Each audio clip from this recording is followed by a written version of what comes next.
잠언 29장 23절 말씀. 아멘. 자, 15절부터 주의하겠습니다. 모인 무리의 수가 약 120명이나 되더라. 어제 본문에 11사도와 그리고 여자들과 예수님의 어머니인 마리아와 그리고 예수님의 동생들이 다락방에 모였는데 그의 모인 무리의 수가 약 120명이나 되더라라고 오늘 본문이 이야기하고 있죠. 11사도 플러스 예수님의 어머니 1명, 그리고 예수님의 동생 4명 또는 5명 정도 되면, 그리고 예수님이 죽으신 것을 기념하기 위해서 무덤에 갔던 여자들 3명을 포함하면 20명이거든요. 그러니까 이름을 알만한 20명 외에 100명이나 더 모였다라는 것을 알 수 있어요.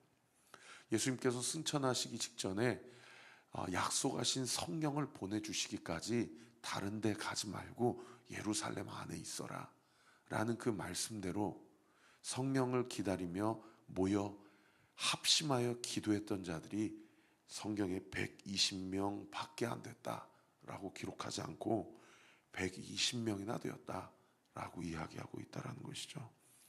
이 120명을 통하여서 후에 3,000명, 5,000명, 그리고 궁극적으로 로마 제국을 완전히 이제 기독교를 공인하게 되는 그런 놀라운 사도행전적 역사가 하나님께서 이 120명을 통해서 오늘날 우리에게까지 이 십자가의 복음이 전달되도록 역사하시고 일하시고 행하셨다는 것입니다.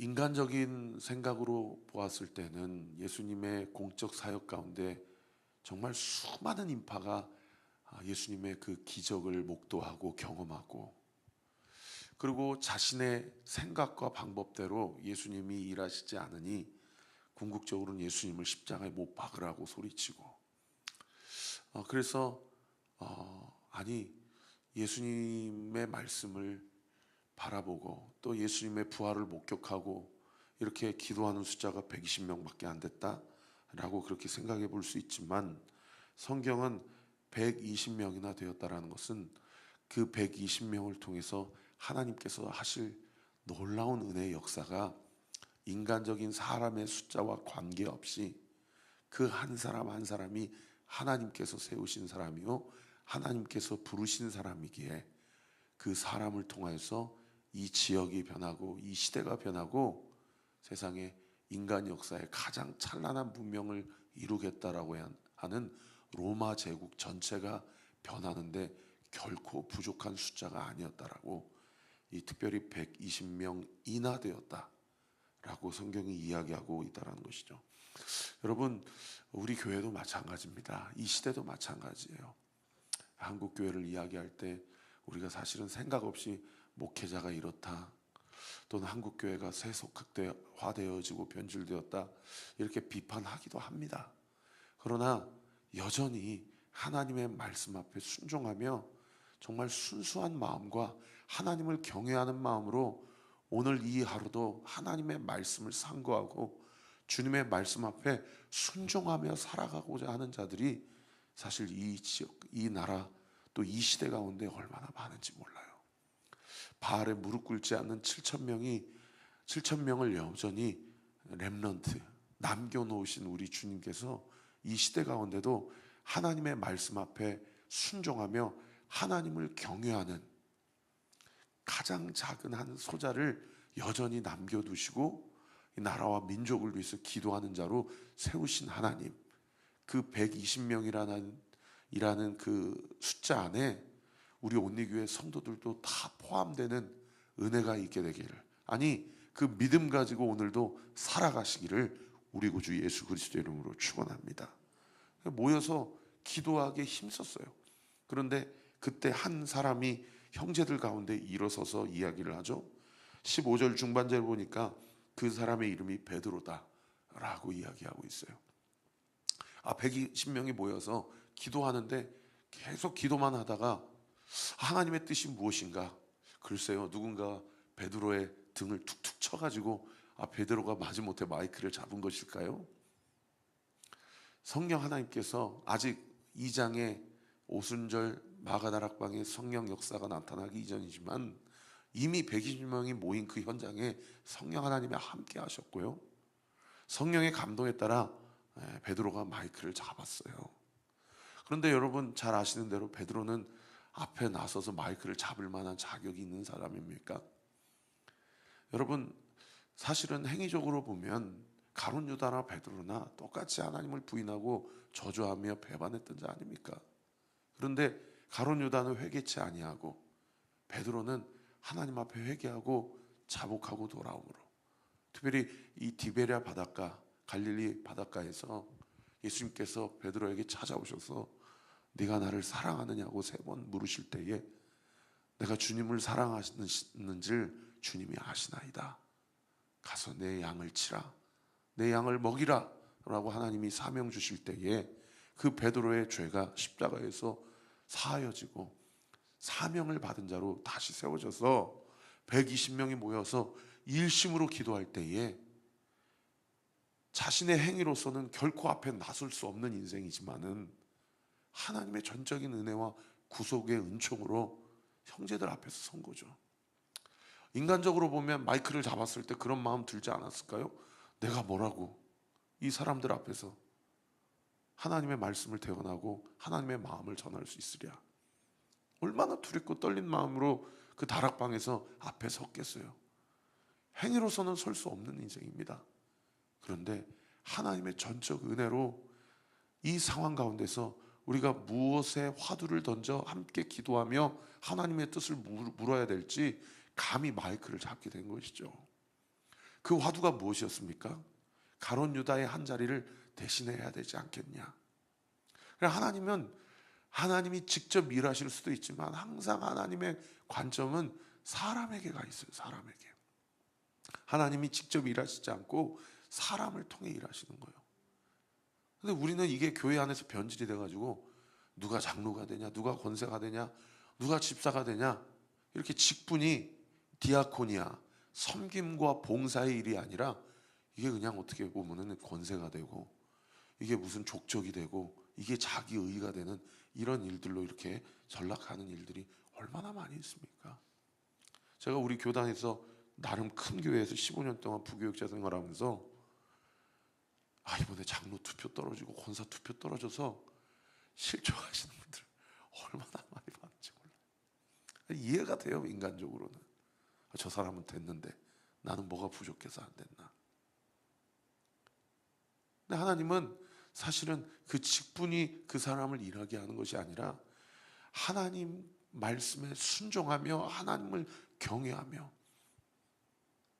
다윗이 주님 앞에 고백했던 것처럼 나의 모든 것이 주님의 것이로되, 주님은 내가 무엇이라고 나를 하나님의 백성 삼으시고 자녀 삼으셔서 내가 주님을 위해서 무엇을 내어드릴 수 있을까? 라고 하여서 자기가 가지고 있는 모든 것을 들여서 하나님의 성전 건축하기에 하나님께 기도하는 모습이 드러나 있지 않습니까? 베드로가 마이크를 잡고 이렇게 얘기해요. 16절에 보십시오. 형제들아, 아델포스라는 단어예요. 이 가족끼리 쓰는 단어입니다. 우리는 그리스도 안에서 한 가족이다. 그러면서 뭐라고 얘기합니까? 성령이 다윗의 입을 통하여 예수 잡는 자들의 길잡이가 된 유다를 가리켜 미리 말씀하신 성경이 응하였으니 마땅하도다. 이 모든 일이 하나님께서 예언하신 말씀이 응하여지는 것이다 라고 그렇게 선포를 해요. 그러니까 그냥 처음부터 우리 한 자리 지금 공석이 됐으니 사람을 세워서 채워야 하지 않겠습니까? 이렇게 얘기하지 않고 하나님의 말씀을 이야기하고 하나님의 말씀이 응하여졌다는 것을 선포하고 있다는 겁니다. 이 성령이 다윗의 입을 통하여 예수 잡는 자들의 길잡이가 된 유다를 가리켜 하신 말씀이 어디 말씀입니까? 시편 41편 9절의 말씀이에요. 제가 한번 읽어드릴 테니까 한번 들어보셔요. 내가 신뢰하여 내 떡을 나눠 먹던 나의 가까운 친구도 나를 대적하여 그의 발꿈치를 들었나이다. 이 발꿈치를 들었다라는 표현은 나의 친구고 나랑 가장 친밀하고 가까운 사람이었는데 그 사람이 은혜를 원수로 갚았다라는 이 히브리 문학의 표현이에요. 실제로 요한복음 13장에 예수님께서 이 시편 41편의 말씀을 인용하셔서 제자들의 발을 씻기신 다음에 최후의 만찬 가운데 너희들 중에 한 사람이 나를 배신할 것이다 라고 그렇게 말씀하시죠. 그리고 그 말씀이 응하였다. 그리고 그것이 하나님 앞에 마땅하다. 그러니까 사도 베드로가 갑자기 마이크 잡고 우리 한 사람 뽑읍시다 라고 이야기하지 않고 이 모든 일련의 과정이 하나님의 말씀에 응함의 과정 가운데 있습니다라고 선포하고 있는 것이죠. 뿐만 아니라 20절에 보십시오. 시편에 기록되었으되 그의 거처를 황폐하게 하시며 거기 거하는 자가 없게 하소서. 이 시편이 시편 69편 25절의 말씀입니다. 그런데 그의 거처, 가롯 유다의 거처가 어떻게 됐대요? 황폐하게 됐다라는 거예요. 그 곳이 어디입니까? 19절에 기록이 되어 있는데 이 일이 예루살렘에서 모든 사람에게 알려져 그들의 말로는 그 밭을 아겔다마라 하니 이는 피밭이라는 뜻이라. 이 가롯 유다가 극단적인 선택을 하고 그 나무에서 떨어져서 창자가 배 밖으로 흘러나왔을 때에 그렇게 그 현장이 피밭이 되었다. 이 아람어인데 그게 아겔다마, 피밭이라는 뜻, 하나님의 심판이 이루어졌다라는 뜻이라는 거예요. 그것을 시편 69편 25절에 그의 거처가 황폐하게 되었다라는 이 예언이 성취되고 응하게 되었다라는 것을 베드로가 두 번째로 선포하고요. 또한 마지막으로 세 번째로 선포하는 것이 20절 중반절을 보십시오. 또 일렀으되 그의 직분을 타인이 취하게 하소서. 이 본문은 시편 109편 8절의 말씀입니다.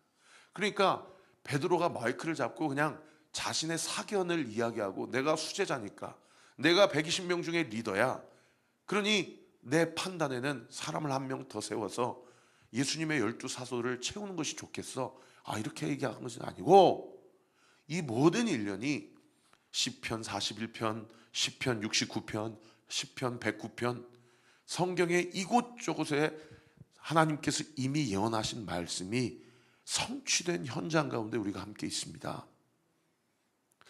여러분, 성령의 역사는 자신의 사견이 아니라 하나님의 말씀의 성취의 현장 가운데 믿음의 사람들은 그 현장의 삶을 살아가는 것입니다. 할렐루야. 그래서 어떤 사건을 분별하고 또 어떤 사건에 대한 결정을 내릴 때는 내 생각으로 결정하면 안 돼요.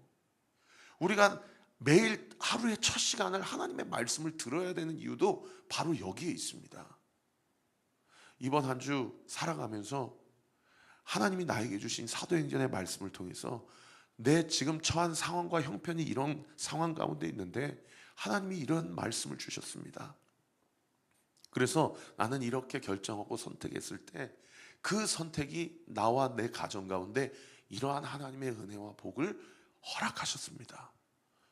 여러분, 우리가 입술의 더러운 말을 벗어버리고 선한 말을 취해야 될 간증과 고백은 이런 영적 원리가 우리의 입술과 삶 가운데 가득해져야 될 줄 믿습니다. 여러분, 그 말씀을 등대 모임 가운데 나눠주세요. 그럴 때에 성령의 역사를 우리가 경험하고 여러분, 영적 선한 파급력을 우리가 목도하게 돼요. 그리고 공동체의 영적 수준이 높아지게 되죠. 여기 모여서 엉뚱한 얘기 하지 말아야 되겠다. 인간적인 세상적인 얘기, 푸념, 자기 신세를 한탄하는 얘기, 그거 다 사탄마귀가 좋아하는 얘기, 공동체가 산으로 가는 얘기구나. 나는 하나님의 사람이고 예수 그리스도의 십자가의 보혈로 구속의 은총을 받은 사람이기 때문에 나의 인생은 하나님의 것이고, 할렐루야, 하나님께서 나의 기도에 응답하신다. 믿으시면 아멘. 그래서 그 믿음 가지고 고백하게 될 때에, 그리고 그 고백을 성도들에게 나누고 자녀들에게 나눌 때에 여러분, 우리의 믿음, 또 우리의 가정, 우리 교회가 예수 그리스도 반석 위에 세워진 인생이요 공동체임을 믿으시기를 우리 구주 예수 그리스도의 이름으로 축원합니다. 오늘 말씀을 통해 우리가 첫 번째로 깨달아야 될 것은 말씀으로 거듭난 인생, 말씀으로 살아가고 분별하고 선택하자라는 거예요. 그런가 하면 두 번째로 왜 한 명을 채워야 될지를 말씀을 통해서 동기를 부여한 베드로가 이 한 사람을 어떤 기준을 통하여서 세워야 될지를 오늘 본문 21절과 22절에 기록하고 있는데요. 두 가지 조건을 제시합니다. 그 첫 번째 조건이 뭐냐? 21절에 보십시오. 이러함으로 요한의 세례로부터 우리 가운데 올려져 가신 날까지 주 예수께서 우리 가운데 출입하실 때에, 다른 번역 성경이 함께 하실 때에, 첫 번째 조건 22절 보십시오. 항상 우리와 함께 다니던 사람 중에 하나를 세웁시다. 그러니까 공생의 중반에 들어와서 그때부터 우리와 함께 하시는 사람 말고, 주님이 세례 요한에게 세례를 받으시고 이 땅 시작한 시간부터 십자가에 달려 죽으시고 부활하셔서 승천하시던 순간까지 처음부터 3년 동안 풀로 예수님이 어떤 말씀을 하셨고 어떤 기적을 베풀어 주셨고 어떤 사명을 감당하셨는지를 두 눈으로 똑똑히 보고 들은 자. 그러니까 예수님의 동생들은 여기에 포함됩니까? 안 됩니까? 포함이 안 돼요. 왜요? 예수님 부활을 목도하고 나서 예수님이 나의 육신의 형이 아니고 그분이 메시아시구나라는 걸 인정했기 때문에 예수님의 친동생들은 포함이 안 되는 겁니다. 그래서 예수님의 사도로 부름바 되어질 수 있는 첫 번째 조건이 뭐냐? 이 마르티스, 이 보고 들은 증인들. 그러니까 전해 들은 사람 말고 보고 듣는 증인들을 이야기해요. 그렇게 따지면 오늘날 우리들은 사도의 직분에 해당됩니까? 우리는 다 그냥 보고 들은 게 아니고 전해 들은 자들이잖아요. 그러면 우리는 사도는 아니네요. 그러나 저는 이 말씀이 생각나더라고요. 예수님께서 부활하시고 나서 도마에게 나타나셔서 뭐라고 얘기하셨습니까? 보고 믿는 자보다 보지 않고 믿는 자가 더 귀하고 복되다 라고 말씀하셨어요. 여러분, 우리는 사도의 직분에 해당하는 조건은 충족되지 못하지만 우리는 전해 들은 자로서, 믿는 자들로서 사도들보다 더 복된 자들입니다. 믿으시면 아멘.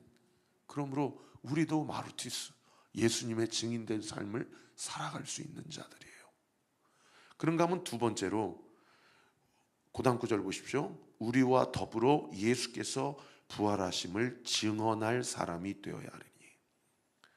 다 보고 들어야 되고, 두 번째는 뭐냐면 부활을 증언하고자 하는 사람이어야 된다. 여기 증언이라는 헬라어가 마르티스라는 단어예요.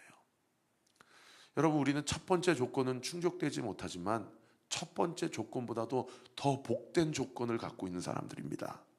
그리고 우리 안에 예수 그리스도의 부활하심을 증언할 의지와 사명이 있다면 우리도 하나님 나라의 일원으로서 하나님의 사명을 감당하는 그리스도의 부름받은 종임을 믿으시기를 우리 구주 예수 그리스도 이름으로 축원합니다. 교회는 저 같은 목회자가 세우는 게 아니에요. 교회는 그리스도의 부활을 믿고 증언하고자 하는 하나님의 부름받은 모든 자들이 하나님의 나라와 교회를 세우는 자들입니다. 그러므로 사랑하는 성도 여러분 만나는 자들마다 하나님이 나에게 어떤 은총을 주셨고 하나님이 나를 통해서 어떤 사명을 감당케 하시는지를 증언하며 살아가는 저와 여러분이 되시기를 우리 구주 예수 그리스도 이름으로 축복합니다. 그렇게 두 가지 조건을 가지고 사람을 찾아보니 두 사람이 세워진 거예요. 그 한 사람이 누구냐? 23절에 보시면은 바사바라고도 하고 별명은 유스도라 하는 요셉이라는 사람이라는 거예요. 여기 이 바사바라는 이름의 뜻은 안식일의 아들 또는 늙은 자의 아들이라는 뜻이에요. 안식일의 아들이라는 이름의 뜻이라고 한다면 아마도 그가 안식일에 태어난 것이 아니겠는가라고 추정이 되고, 늙은 자, 사바라는 뜻이 늙은 사람이라는 뜻이거든요. 그래서 앞에 바자가 붙으면은 바요나 시모나 할 때 바요나가 요나의 아들이라는 뜻이니까 바사바 하면 사바의 아들이면 늙은 사람의 아들이라는 뜻이니 아마 그의 아버지가 노년에 얻은 아들이라 라고 그렇게 추정이 됩니다. 유스도라는 뜻은 정의라는 뜻입니다. 이 요셉이라는 사람이 한 사람이 세워졌고, 또 한 사람은 그 다음 구절에 보시면은 마띠아라는 사람이 세워져요. 이 마띠아라는 사람의 이름의 뜻은 하나님의 선물이라는 이름의 뜻입니다. 이 두 사람이 세워졌어요. 이 두 사람이 세워졌는데, 이 두 사람 중에 어느 한 사람이 하나님이 세우시는 사람인지는 이 두 가지 조건을 다 충족을 했기 때문에 누군가 투표로 세울 수도 없고, 또 하나님의 뜻이 무엇인지도 알 수가 없어요. 그래서 그들이 한 일이 뭐냐? 24절에 보십시오. 그들이 뭐 했습니까? 기도했어요. 기도할 때 그 기도의 내용은 무엇이었습니까? 그 다음 구절에 보시면 사람의 마음을 아시는 주님, 사람의 마음을 아시는 주님이야말로 이 둘 중에 누가 사도로 세워지는 것이 옳은지 주님만이 선택하시고 결정하실 수 있습니다 라고 이야기하면서 그 다음 구절에 보세요. 이 두 사람 중에 누가 주님께 택하신 바 되어, 25절, 봉사 동그라미, 이 디아코니아라는 단어입니다. 이게 그냥 장로 됐다고 권사 됐다고 의수되는 사람이 아니에요. 철저하게 예수님이 그들의 발을 씻기셨던 것처럼 뽑히면 봉사하고 섬기면서 자기의 몸, 자기의 시간, 자기의 물질, 자기의 인생을 바쳐야 되는 사람인 거예요. 봉사 및 사도의 직분을 대신할 자인지를 보이시옵소서. 유다는 이 직무를 버리고 제 곳으로 갔습니다 라고 그렇게 기도할 때 성경이 그들에게 감화 감동을 주시는데 제비를 뽑으라고 이야기를 하시는 겁니다. 여러분, 구약 성경에는 레위기서 이하로 제비 뽑는 일들이 심심치 않게 기록되어 있는데, 신약 성경에는 제비를 뽑는 사건이 딱 두 번 기록되어 있습니다. 한 번은 예수님이 십자가에 달리실 때에 그 겉옷을 나누어 가지기 위해서 로마 군병들이 제비를 뽑았고요. 또 한 번은 이 마지막으로 기록된 본문이 오늘 본문이에요. 이후로는 신약 시대 때 그 이후로 제비를 뽑지 않습니다. 성령의 인도하심을 받고 결정을 해요. 아직 성령의 오순절 사건이 임하기 이전이기 때문에 마지막으로 제비를 뽑는데 누가 뽑힙니까? 마띠아가 뽑힙니다. 그리고 그가 11사도의 수에 들어갔다 라고 오늘 본문이 기록하고 있어요. 말씀의 결론을 맺겠습니다. 전승에 의하면 이 마띠아는 성령의 충만함을 입어서 아프리카 이디오피아로 가서 순교했다라고 그렇게 전해지고요. 이 12사도에 들어가지는 못했지만 바사바와 유스도라고 하는 이 요셉도 하나님의 복음을 전하다가 독사에게 물렸지만은 그도 죽지 아니하고 끝까지 사명을 다했다라고 그렇게 전승에 내려오지고 있습니다. 여러분, 거기에 들어갔다고 해서 좋아가지고 사명 감당하고, 들어가지 못했다고 해서 실망하고 낙심하고 교회 떠나고, 그런 수준의 공동체가 아니었어요. 들어가든지 들어가지 아니하든지 하나님이 나를 부르셨다라고 믿고 끝까지 사명을 감당하며 순종하며 살아갔던 초대교회 교인들, 성도들의 삶을 우리가 알아볼 수가 있는 것입니다. 오늘 말씀을 정리하면서 사랑하는 성도 여러분, 우리의 삶의 기준을 말씀에 두시고 살아가십시다. 그리고 하나님이 나를 부르셨다라는 그 부르심에 대한 믿음, 보지 않고 듣지 않고 그저 전해드리는 것으로 하나님 앞에 순종하며 복음을 전하고 사명을 다하는 우리가 오히려 사도들보다도 더 복되도다라는 사실을 믿고 오늘 이 하루도 하나님 앞에 기도하며 주의 뜻을 온전히 이뤄가는 저와 우리 모든 온누교회 성도들 되시기를 우리 구주 예수 그리스도 이름으로 축원합니다. 기도하겠습니다. 아버지 하나님, 오늘도 이 아침에 한 구절 한 구절 다 살펴보았습니다. 오늘 이 말씀이 로고스의 말씀으로 그치지 않게 하시고 살아 운동력이 있어 우리의 혼과 영과 및 관절과 골수를 찔러 쪼개고 우리로 하나님의 선하시고 기뻐하신 뜻이 무엇인지 분별하여 이 말씀을 듣고 묵상할 때에 오늘 이 시간 이 말씀 앞에 순종할 수 있는 영적인 담력과 근육도, 영적인 분별력도 지금 이 시간 나에게 허락해 주시고 공급해 주셨다라는 것을 믿고 오늘 이 하루의 모든 일정과 스케줄도 말씀에 순종하며 사명을 다하는 저와 우리 모든 온리교회 성도들 되게 하여 주옵소서.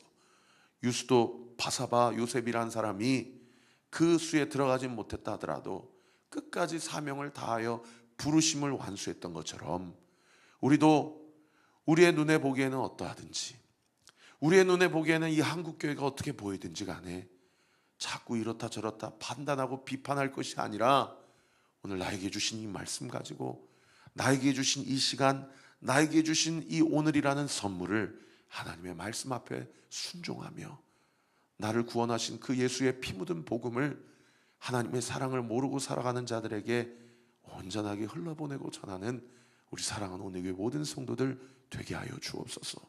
아버지, 우리 교회에, 우리 성도들의 가정에 결코 그 어떤 판단이나 미움이나 멸시나 혐오나 그 어떤 두려움이 없게 하여 주옵시고, 우리 온리교회 주님의 십자가의 보혈과 사랑 안에서 철저히 서로를 위해 사랑하고 서로를 위해 아껴주고 서로를 위해 기도하며 극심한 고난과 환난의 광야의 길을 걸어가는 성도들이, 나를 위해 기도해 주시는 목사님, 나를 위해 기도해 주시는 등대지기, 나를 위해 기도해 주는 우리 등대원들, 우리 성도들, 동역자들을 위하여 오늘도 내가 살아가야지, 나도 그들을 위해 기도해야지, 나도 우리의 가정과 교회를 온전히 세워가야지, 믿음의 확신을 가지고 주의 뜻을 온전히 이루는 저와 우리 모든 온누교회 성도들 되게 하여 주옵소서.